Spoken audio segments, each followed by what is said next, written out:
Hello, hello, hello. It is your girl. We are back in the natural, back in our natural beauty, and we're about to get our hair snatched up. Yeah.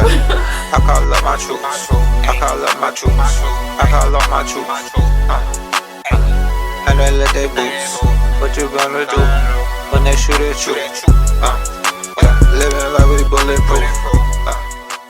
I have literally been dying to throw a tutorial of this side part quick weave on my channel because, honey, quick weaves are literally a life saver. Today's tutorial is going to be super easy, super beginner friendly, and just super cute. Super that bitch, okay? So let's get right into it. Okay, so first thing I'm gonna do is I'm gonna grab my comb right over here and I'm gonna start making a part. So I want a deep side part, like super deep. We're gonna make our part right over here. Like, I love a deep side part. It is just so sissy. So that's what we're going for, okay? So now that I have my line, I'm going to create a rectangle, and that is going to serve as my leave out. For this style, you want to make sure that your leave out is long enough. That's because we're doing a deep side part. I want to be able to tuck one side of my hair behind my ears, so that side is going to have additional leave out. Okay, perfect. So now that you guys see my leave out, I'm going to start with my braids. So the first thing that I'm doing is I'm doing perimeter braids for my leave out. I love to do this because it just makes the quick weave a lot more seamless and flawless. I would recommend for you to do it too, okay? So what I'm doing is just doing little perimeter braids around my leave out. Now that our perimeter braids are done, we are going to start the braiding pattern. So as you guys can see, I'm going from the middle of my head where my part is all the way down. I'm not doing straight back. So this is the finished braiding pattern.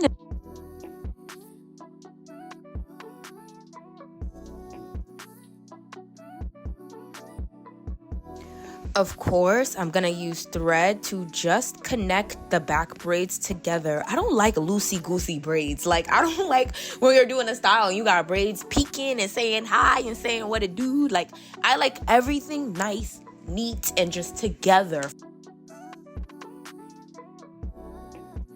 Alright guys, so now that we have our hair braided and our leave out is separated, now we are going to add the protective shield. Okay, so the first thing you're going to need to do is you're going to need to grab your wig cap. And for our quick weave application, we're actually going to be using 2 wig caps just to make sure that underneath our hair is sealed and protected. So I'm going to take out my leave out pins right over here and I'm going to put on my wig cap, okay? So I have one wig cap on over here. I'm grabbing my second wig cap and we're gonna throw our second wig cap right over our first one. So you want your wig cap over everything on your head except for that side piece of edges that you left out. So now that we have our 2 wig caps on, we are going to start applying our protective shield, okay?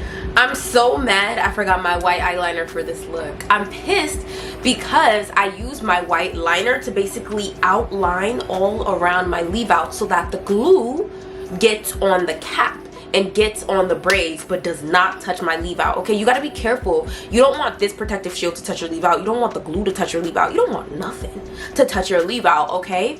So that's what I use my white liner for. But since we don't got the white liner, we're just gonna improvise. So I'm actually gonna be using hair glue to mark my perimeter around my leave out. The good thing about our braiding pattern is that we braided all around our leave out, so it's gonna be very easy for us to locate exactly where our perimeter of our leave out is because we braided it. This step is so important because you want to make sure that you know exactly where your protective shield is going. You don't want your protective shield to touch your leave out. That protective shield and your leave out is not gonna mix unless you want to be bald headed. Okay, perfect. So now that we have our line, what I'm going to do is I'm going to apply the protective shield to anything that is outside of the line. So basically anything that is not our leave out is going to get this protective shield.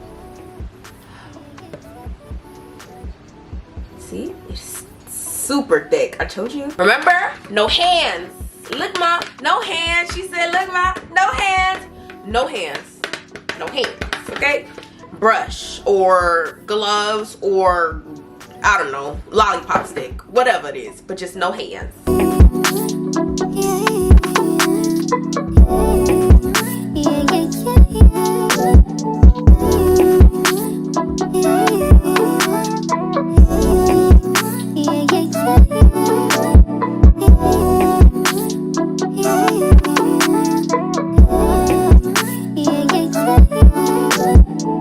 When we're done applying the shield, we are going to dry it. After we dry it, we are going to top it with either an even or a got-to-be spray, okay? Tomato, tomata, potato, patata. They both do the same thing, okay? They're interchangeable. All right, guys. So now that our hair is all set and dry, it is time for us to start adding the bundles. And like I told you guys before, I'm going to be using 2 bundles from the beauty supply store. These are just old bundles that I have from Janet Collection. It ain't nothing special. It's not virgin. I'm pretty sure it's just Remy. You don't need expensive hair with a Quickweave. You could literally buy the cheapest bundles and your install will come out marvelous. So we're gonna use these 2 cheap bundles from the beauty supply store, and the 3rd bundle is gonna be a miscellaneous brand. Okay, it's gonna be a random act brand, but we're just gonna throw it in there for extra fullness. Baby, ooh. Baby, it's the bob for me. It's the bob for me. Yeah! Okay, so we got our bundles. And we're gonna start doing the install. So one thing that I like to do is I actually like to double weft my bundles. So by double weft, what I mean is putting a little bit of glue on this bundle, sticking it to the other weft so that it is 2 times the thickness. I love to do that for Quickweaves because beauty supply store hair is thin. I ran to Target and bought a white liner so that you guys can see how everything looks like with the white liner. So what I'm doing right now is I am going to cut 2 tracks and just place them directly over the perimeter. I love to do this because 1, it makes the final result of the Quickweave just look better. I'll show you guys towards the end what I mean. And 2, it's just better. Do this. It just makes everything cleaner. Trust me, you're gonna see at the end. Of course, don't forget to press it in and dry that boy down. Honey, if you do not dry every track after you glue it down on your head, it's gonna come loose. So after doing both sides, I'm just going to take a pin and just pin it up together with my leave out and then start working on the rest of my head. We're gonna start with the back and then little by little make our way to the front. So I'm grabbing a large track and I'm going to measure from one side of my head to the other side. After I get my measurement, I am going to cut exactly where that track is supposed to end, grab my glue, put glue on my wefts, and then put the track where it is supposed to be on my head. After putting the track where it's supposed to be, I'm going to press down on the track, just press it into my braids, press it into my bald cap, grab my blow dryer, blow dry that bad boy for like about maybe like 20 to 30 seconds, and then boom, that's it.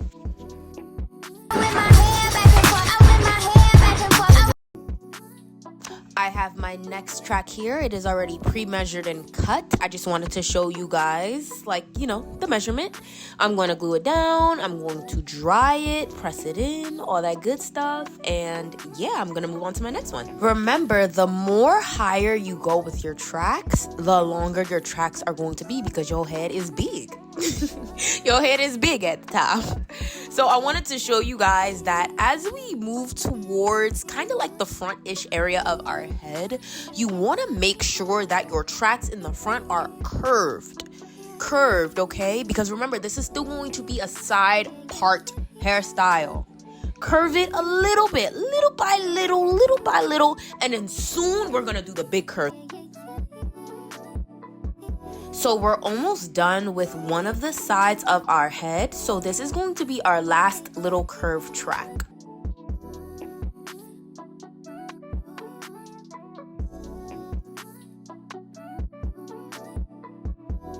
Okay, perfect. So as you guys can see, the right side of my head, my right side is completely filled. But the left side, we still are going to be adding tracks because we need to complete our bank and just complete that side. So I'm showing you right now exactly how we're going to lay our tracks. Now we're going to do the big curve. So we're going to be starting from the leave out, and we are going to be putting our track all the way around. Now we're going to go around. We're going to start from where our leave out is, and we're going to wrap the track all the way around to the middle of our head, because remember, one side of our head is already filled, so you don't want any more tracks in that area. I'm not showing it to you, but with every track, remember, I'm adding a good amount of glue. Good amount. You don't want to be stingy with it. If you're stingy with it, it's going to come out. And you also want to dry after every single track. I'm just not showing you, because if I showed you, this video would be 50 minutes long. So now that we have just a small amount of cap left, I'm actually going to be cutting small tracks and just placing them in the circle, okay? There's no point in like wrapping around. That's just extra. At this point, we can just cut and glue them straight to just cover the rest of the cap space.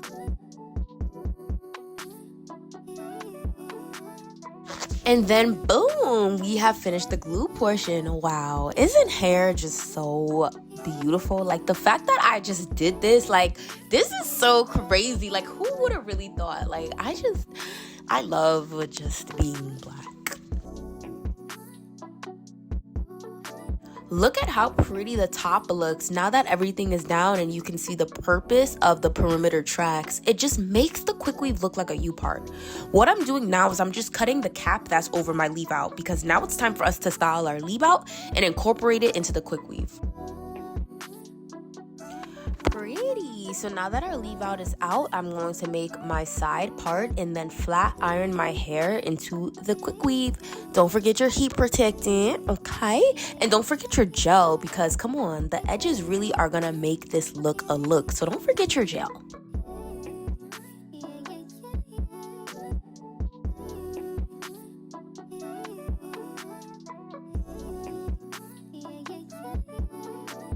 Now I'm grabbing a non-water-based gel, okay, like a good gel, and I'm gonna use it to just start making my side part give. That's the best adjective I can come up with. Give.